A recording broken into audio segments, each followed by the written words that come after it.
Je suis le miracle de Dieu.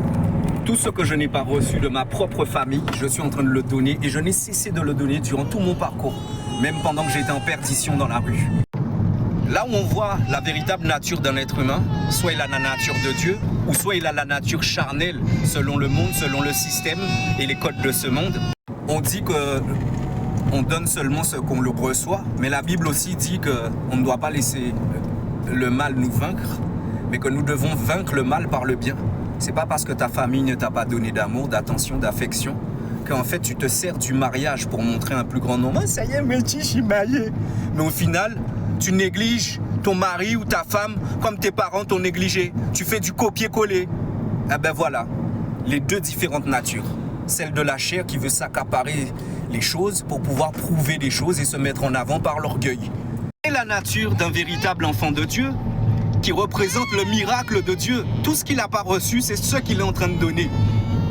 C'est ça les prédestinés. C'est ça les gens qui ont été touchés par Dieu. C'est ça les gens à qui Dieu s'est révélé. Quelqu'un qui te dit, oui, avant moi j'ai fait les biens. Les gens m'ont maltraité, ils se sont comportés méchamment avec moi, j'ai fait plus. Tu n'as jamais été de Dieu, mon ami, et tu n'es pas de Dieu. L'amour, c'est pas dans le calcul. L'amour, c'est une affaire de Saint-Esprit. De plus, ces personnes-là qui aiment bien critiquer sont celles qui, dans tout ce qu'elles font, ont besoin de quelqu'un dans la boucle. Elles n'ont pas vécu plus de 2 mois toutes seules, tout seul, à assumer des choses.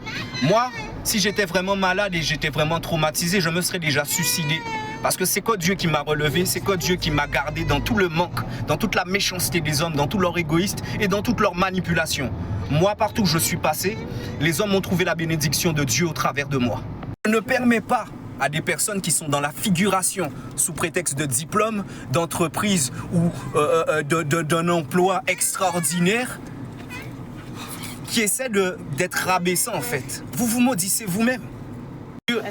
Et si vous craignez Dieu aussi, vous auriez compris ce qu'est l'amour pour ne pas vous en servir seulement à votre bénéfice et vous permettre de mal parler à un grand nombre ou à des personnes comme moi. Être éloigné de Dieu, c'est la folie. Je connais mes forces, je connais mes faiblesses. Et même mes faiblesses sont basées sur la justice de Dieu et la vérité. Imaginez-vous. Qui m'écoutent, fais gaffe aux escrocs qui sont même dans les églises, qui ont des parcours qui semblent tout bien tracés. Ce n'est pas significatif de leur intimité, de la vérité ni de l'authenticité. Tu sais, nous sommes dans un monde de mensonges qui utilise la séduction et les choses éphémères pour exister. Les Dieux sont véritables et elles demandent de la rigueur, de la discipline et de la persévérance. Ce n'est pas à la hauteur de tout le monde. Tout le monde fait tout pour la survie et pour avoir un semblant d'existence. Mais ce qui donne la paix vraiment, c'est de faire la volonté de Dieu. Moi, si je meurs ce soir ou dans les secondes qui viennent, je pars en paix. Les seules choses qui m'enlèvent la paix, c'est l'hypocrisie des hommes, leurs mensonges et leur côté manipulateur et tout ce qui va avec.